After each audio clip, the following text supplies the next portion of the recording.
Hello everyone, स्वागत है आपका रेप्लिका वर्ल्ड में। आज हम डिस्कस करेंगे किंगडम प्रोटिस्टा के बारे में। इससे पहले हम लोग किंगडम प्रोटिस्टा की जर्नल कैरेक्टरिस्टिक को समझ चुके हैं। साथ में किंगडम प्रोटिस्टा के दो ग्रुप्स के बारे में भी हम पढ़ चुके हैं, जो कि थे क्राइसोफाइट्स एंड डीनोफ्लैजिलेट्स। आज बाकी के ग्रुप्स के बारे में डिस्कस करेंगे, तो चलिए शुरू करते हैं। सबसे पहले बात करते हैं हम यूग्लिनॉइड्स के बारे में कि यूग्लिनॉइड्स क्या होते हैं, कहाँ रहते हैं, क्या ख़ास बात होती है, इसके बारे में बात करते हैं।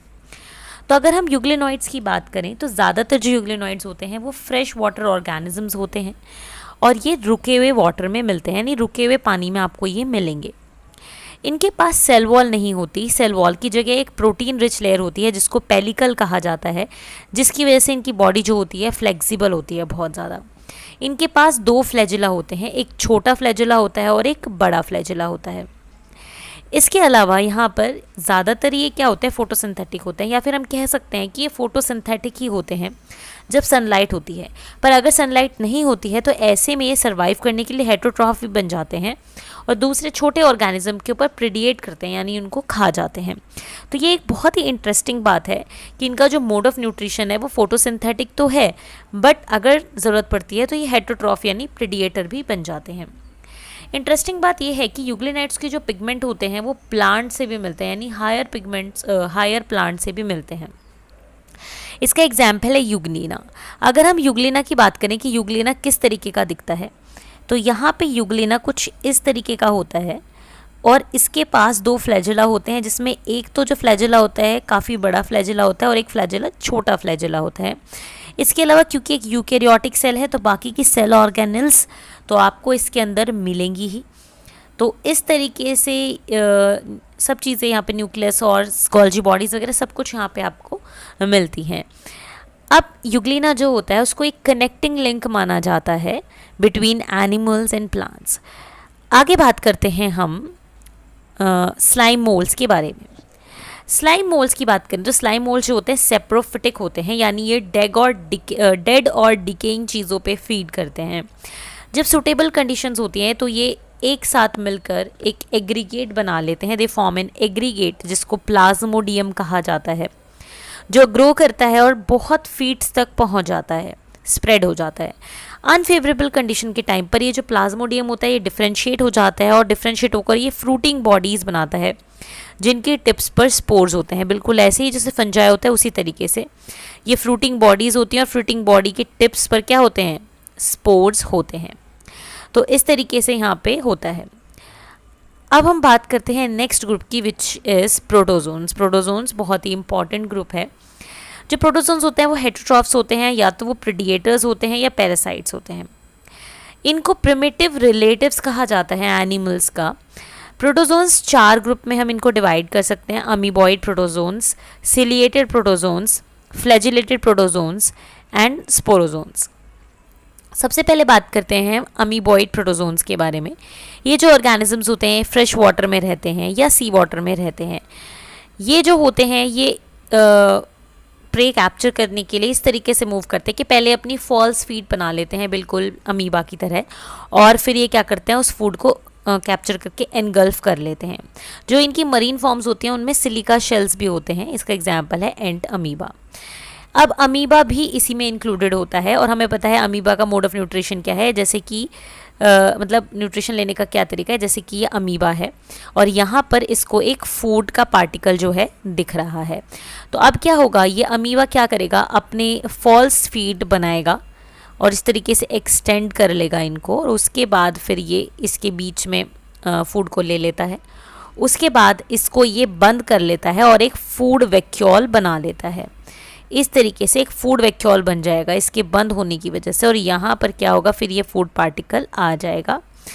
और ये ऑलरेडी यहाँ पर न्यूक्लियस इसका था ही, न्यूक्लियस को हम अलग रखेंगे। तो इस तरीके से फिर अब इस वैक्यूल के अंदर ये फूड डाइजेस्ट हो जाता है, एब्जॉर्ब हो जाता है, एसिमिलेशन हो जाता है, और फिर जो भी अनवांटेड चीज़ें हैं, जो भी एक्सक्रीटा है, वो डिफ्यूज़ आउट हो जाता है बॉडी से। तो इस तरीके से यहाँ पे न्यूट्रिशन होता है। तो ये mode of nutrition amoeboid protozoans भी फॉलो करते हैं, सारे के सारे जो भी अमीबॉइड प्रोटोजोन्स होते हैं। नेक्स्ट बात करते हैं फ्लैजिलेटेड प्रोटोजोन्स के बारे में। ये जो मेंबर्स होते हैं ये फ्री लिविंग भी हो सकते हैं, पैरासिटिक भी हो सकते हैं। इनके पास फ्लैजिला होता है, इसलिए इनको फ्लैजिलेटेड प्रोटोजोन्स कहा जाता है। इनकी जो पैरासिटिक फॉर्म होती है वो डिजीज़ कॉजिंग होती हैं, जैसे कि एक बहुत ही फेमस डिजीज़ है स्लीपिंग सिकनेस, जो कि कॉज करता है ट्रिपैनोसोमा। ट्रिपैनोसोमा जो ये स्लीपिंग सिकनेस कॉज करता है, इसमें इंसान को नींद नहीं आती है, ये इसका मेन सिम्टम होता है।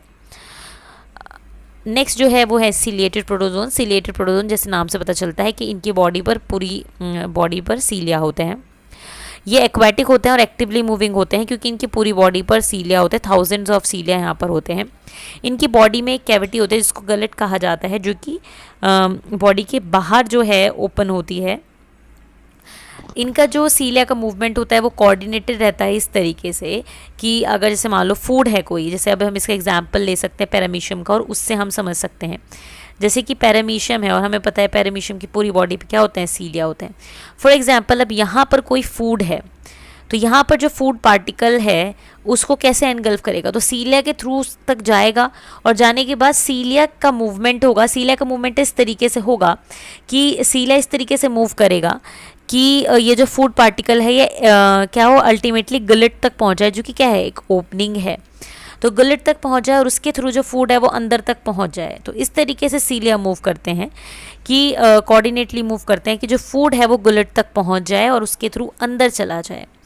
इस तरीके से यहाँ पे सीलिएटेड प्रोटोजोआ में होता है। इसका एग्जाम्पल है पैरामीशियम। नेक्स्ट हमारा जो आता है कैटेगरी वो है स्पोरोजोन्स। तो स्पोरोजोन्स जो होते हैं ये इस टाइप के प्रोटोजोन्स होते हैं कि इनके लाइफ साइकिल में एक स्पोर स्टेज भी आती है जो कि इन्फेक्शियस होती है। और ये जो होते हैं इनमें जो ऑर्गेनिजम्स आते हैं उनमें से कुछ ऑर्गेनिज्म ऐसे होते हैं जो बहुत ज़्यादा कह सकते हैं डेंजरस होते हैं और डिजीज़ कॉजिंग होते हैं। इसके एग्जाम्पल है प्लाज्मोडियम, जो कि मलेरिया कॉज करता है।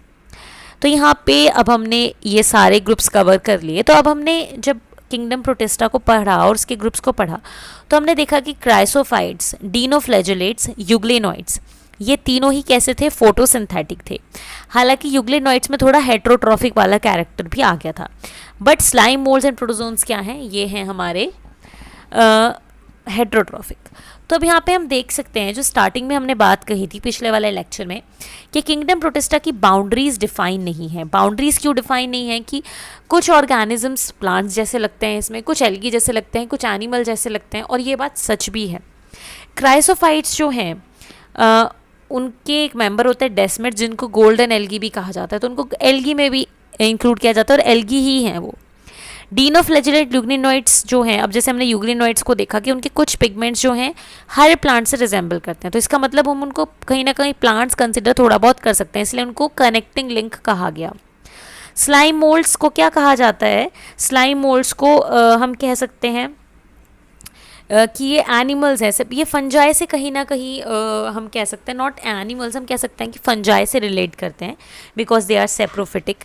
और कई बुक्स में आपको स्लाइम मोल्ड्स फंजाई के अंदर भी देखने को मिलेंगे।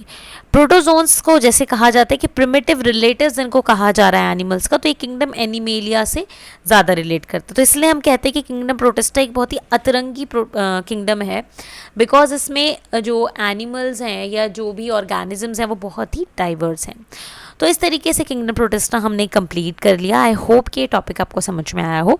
समझ में आया तो लाइक ज़रूर करें, शेयर करें और रेप्लिका वर्ल्ड को सब्सक्राइब करें।